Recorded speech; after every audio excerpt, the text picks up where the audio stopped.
Hello and welcome to Back to the Feature, the show we talk about movies past, present, and future. And today we're talking about a movie that apparently deals with all three. We are talking about the much reviled new film on Netflix, The Cloverfield Paradox.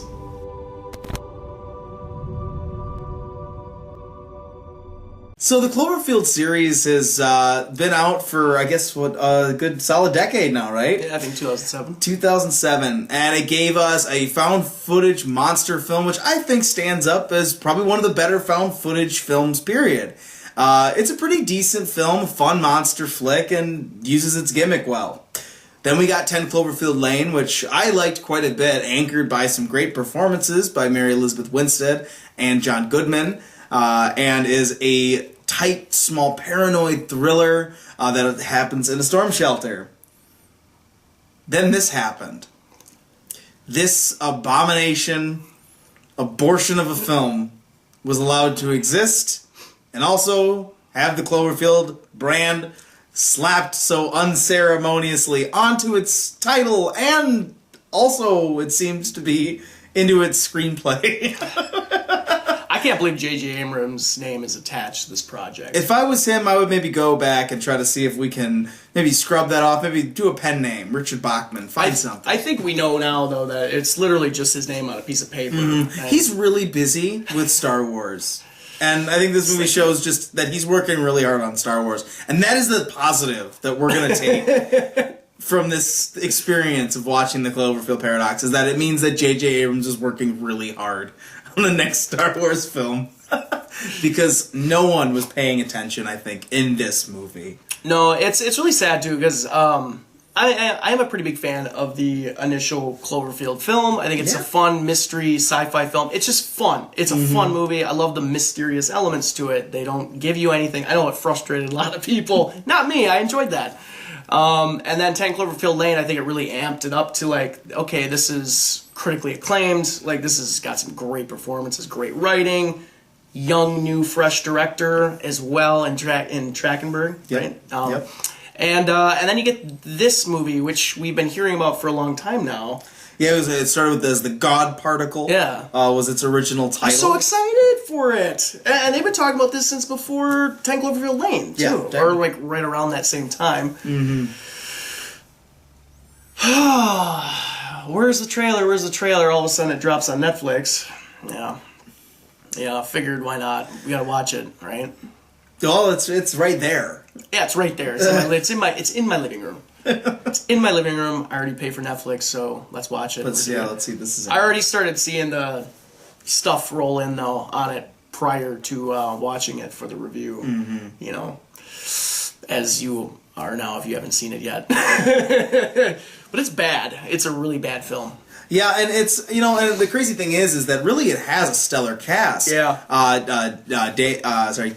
David Oyelowo. I was just working on how to do his name just before we started.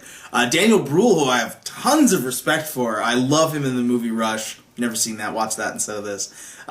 Daniel Bruhl, I really like. Was this Axel Hennie, I think is his name? Or Askel Hennie? Askel Hennie, from Headhunters. Norwegian film. Norwegian film. If you've never seen Headhunters, watch that instead of this. Yeah, we're gonna do that a lot in this review. We'll give you good movies to watch instead. And it has like, so it's like I said, it has like these good actors that are in this film. But it really, like, and Chris O'Dowd, who I'm not a huge fan of, but he's quite funny in the stuff he's in. I enjoy him. Yeah. He got a couple laughs out of me during this. There's a couple funny things he says, but really beyond that, I didn't want funny, though. Joyless. No. In the God Particle sci-fi film, I didn't want funny. No. I mean, besides, like, the okay... You know what I mean? Like, John Goodman is kind of funny a little bit in 10 Cloverfield Lane, but it's, like, it's mixed with, like, like... Yeah. You're like, I don't know about that, you know? Mm-hmm. Which is in the writing. Mm-hmm. Yeah, there's nothing wrong with moments of levity in a film like this, but yeah, it definitely, though, like I said, you get this cast that, honestly, on paper, looks good. Like, a lot of actors that I like, but what they were working with, the material they were working with, was so just lacking. Yeah, you could tell that they were like their performances aren't necessarily bad. like Daniel Bruhl and Yellow are for sure like they're working. They think that they're in 10 Cloverfield Lane or something. Yeah, you know, like they're hoping that the director is going to hold this movie together, and it's Mm-hmm. not. It's just a shock. You know, fun little thing too. Yeah, I just picked up a brand new TV, and I was really excited to. I was like, oh, it's in Dolby Vision and Dolby Atmos. It'll be the first film I got to watch in Dolby Vision. So it really, really, really gave my eyes the clarity to see all the flaws in the film. The CGI in this movie is god-awful, atrocious. I would honestly say the team at detestable. CW does a better job from week to week. Which, sadly enough, say what you want about Life, but that budget was right around the same range. We should have called that like Cloverfield Life or something, or just throw J.J. Abrams Cloverfield executive on there. produced. Don't even call it anything different. Because this is one of those movies that we were watching it like it does such a poor job at like doing anything on its own, but like it doesn't actually rip off any singular movie. It rips off like 18 different things simultaneously and then does them all poorly. Yeah, like it makes you repeatedly think of other movies. Like and then how much better those movies are at doing that thing. Like even the costumes, the sets, the plot, the stupid little plastic gun. Oh god, I hate future guns like that where it's like that makes no sense. But yeah, it just everything looked so cheap and like they had repurposed it from another film or it looked like they had repurposed like the sets from The Flash.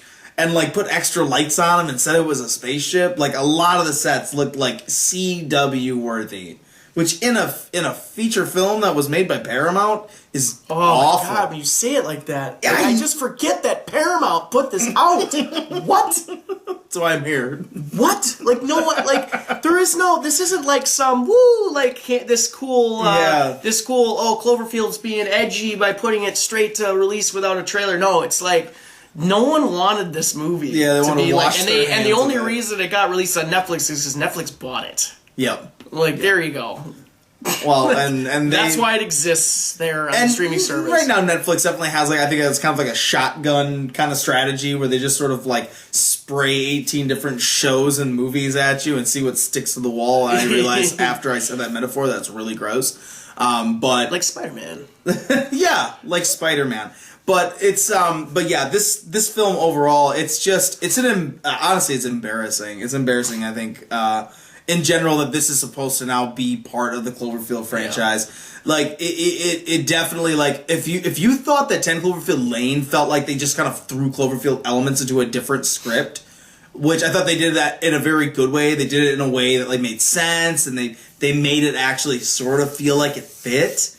Yeah. This is the absolute opposite of that. Every time it goes like to a Cloverfield thing, it feels like it's just taking something from left field and shoehorning it, shoving it in there. Another fucking movie. Yeah, it's I mean, I don't want to get too spoilery in this review, but it's just what is there to spoil? I know, just besides terribleness. There's no themes. There's nothing to latch onto. Yeah. There's just no point to its existence. That is, I think, the biggest thing is that exact thing where it's like nothing has a point and nothing makes any sense. Like nothing connects to anything. Like I mean, characters, the plot, like what is even happening to them? Like this like interdimensional paradox that's happening. Like none of it makes any sense, and not in that way of like being like. Well, hey, Giovanni, it's not a science documentary, it's a feature film. I mean, it doesn't make sense from second to second. Like, something happens, and then this other thing happens for no reason, but they were trying to tell you that was the reason that the thing that made no sense happened. Like, it just doesn't add up.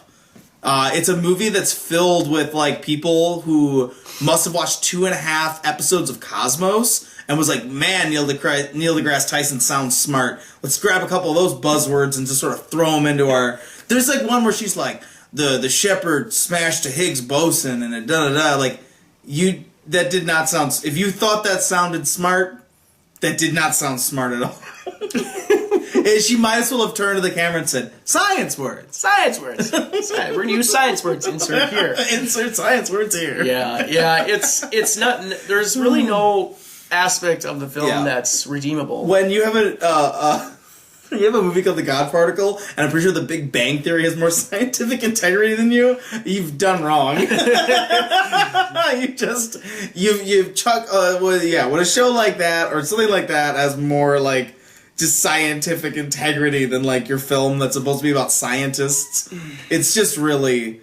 It's so unbelievable. Like every level of this. This makes me really want to scratch my head at the people that gave like Interstellar like a 1 out of 10 rating. I know, like, and I'm not in love with that movie, but man, like, whoa, like, is that like a different league? Revert your eyes to some of these sci-fi originals. Well, I mean, yeah. Well, honestly, to me, the movie that it really like puts into focus, because I think a lot of people really like Interstellar. A lot of people really like it. Yeah, a lot of people think it's a classic, sci-fi classic.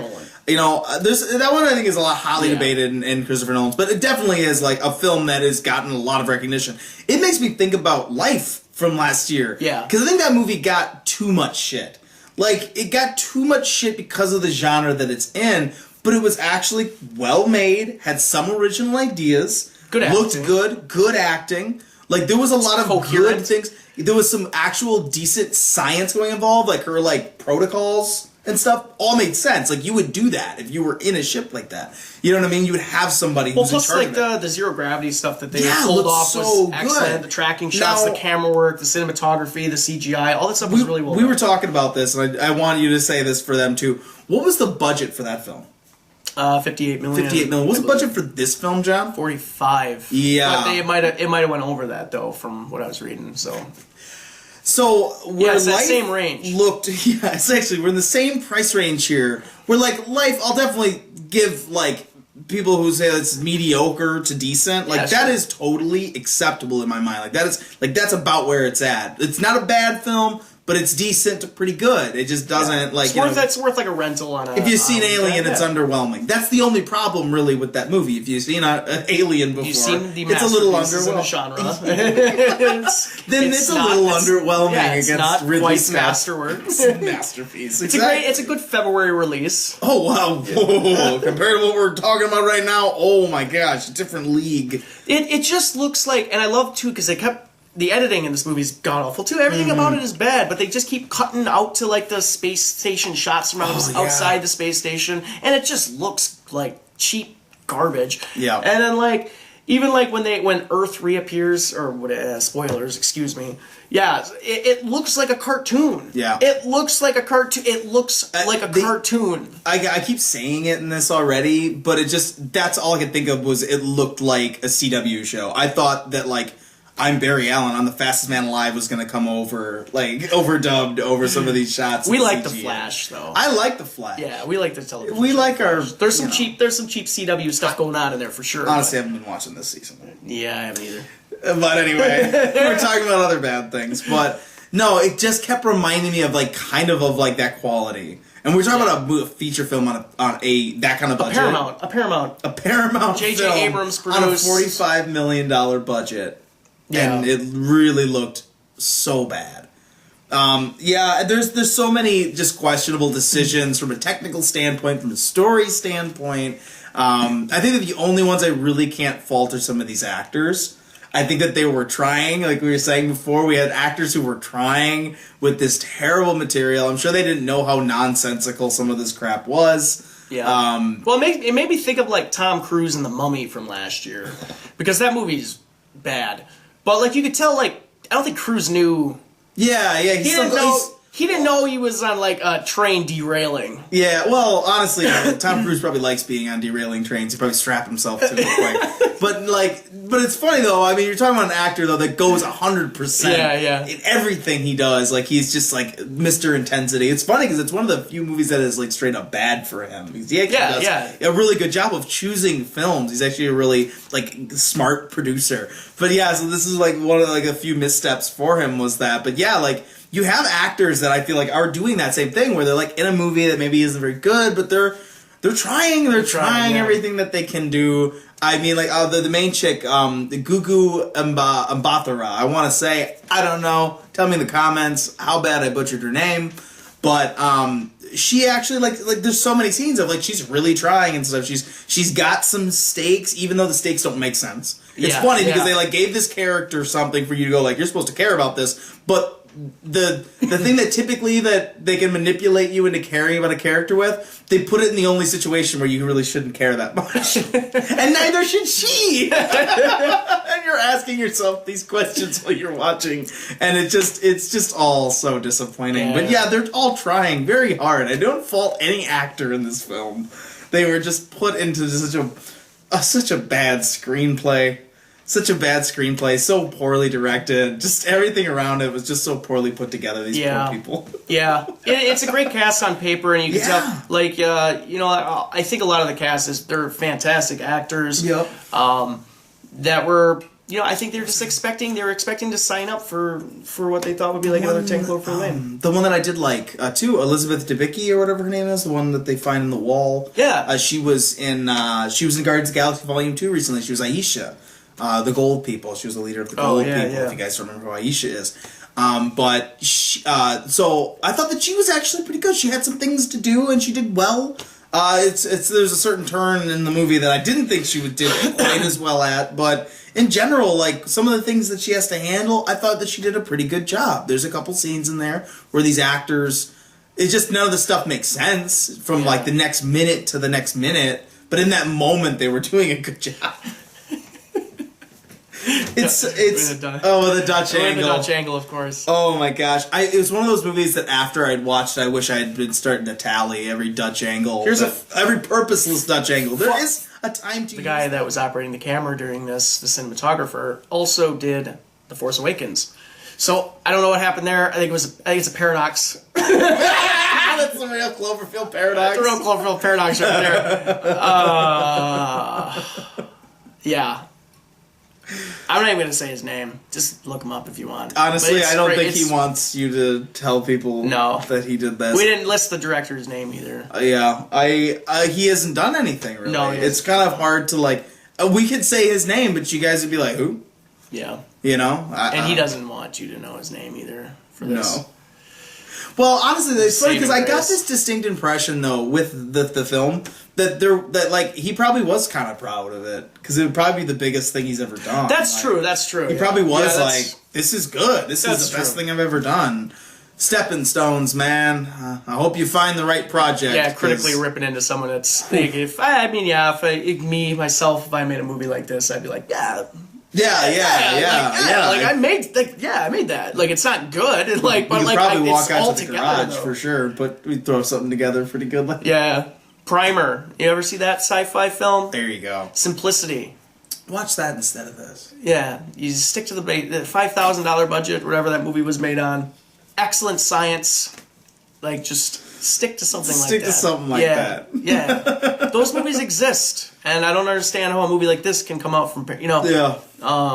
And then they try to make it like a big, like, sci-fi spectacle. Like, they keep doing those shots of the big sci-fi spectacle it's shots. Like, this looks like garbage. Highlight our terrible CGI team. Oh, so boy. that's all I got. That's all I got. That's all I got for this review. Yeah, so, obviously, we've definitely gone over all of the elements of this film. Mainly negatives. A couple positives-ish. So, John, as you were cracking toward I didn't die when I watched it. I didn't die. It's we were briefly kind of pitching back and forth our critiques for the film. It's funny because you were telling me like, oh yeah, this didn't make sense. I couldn't even remember what the hell. Yeah, I was like, I don't even remember that. I barely remember that. What portion of like the first or second act or third act did that happen in? I have no idea. Man. This is my summary. I was excited for this movie because I'm a fan of the franchise. I really enjoyed 10 Cloverfield Lane. I couldn't wait for this movie, and boy, yeah, that's about it. I thought this was cheap garbage. The Cloverfield paradox gets an F for me. Yeah, cheap garbage is definitely some buzzwords. If they were listening to this, they'd throw it in their screenplay.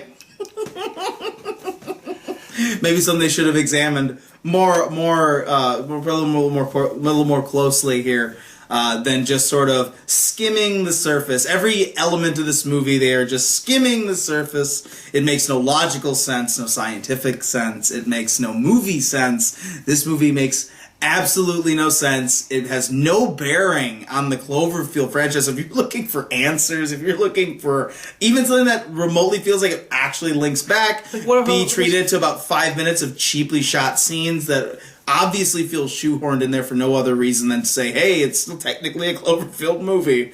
And basically have your entire faith in the idea of the Cloverfield franchise being something special. I remember when 10 Cloverfield Lane came out, I was saying to this guy right next to me, I was like, man, I would love to see the Cloverfield series be this interesting series that is like a Twilight Zone series of films, that they're not exactly related, they don't all have to hook together. It's more of like, they're all like these weird trips into the paranormal. They don't have to have the Cloverfield monster, they don't have to have storm shelters. Well, this movie, in trying to give me what I was asking for, did it in all of the wrong ways. This movie is atrocious and the worst movie I have seen in about 8 months. I'm also going to give the Cloverfield Paradox a big fat F.